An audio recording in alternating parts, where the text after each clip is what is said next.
Doctor Mohammad Yunus তার আইনজীবীর মাধ্যমে গ্রামীণ ব্যাংকের সৃষ্টি নিয়ে একটি সম্পূর্ণ বিভ্রান্তিকর তথ্য জনগণের সামনে তুলে ধরেছেন। আমি আপনাদের সামনে যার দালিলিক প্রমাণ আপনারা ইন্টারনেট কেন সব জায়গায় পাবেন। কিভাবে সৃষ্টি হয়েছিল গ্রামীণ ব্যাংক?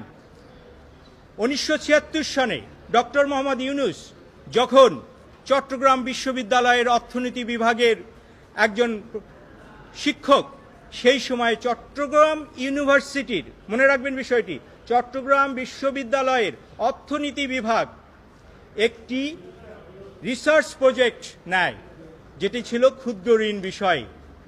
চট্টগ্রাম বিশ্ববিদ্যালয়ের অর্থায়নে জনবলে ছাত্রদের অংশগ্রহণে এই রিসার্চ প্রজেক্টটির দায়িত্ব পালন করেন ডক্টর মোহাম্মদ ইউনূস।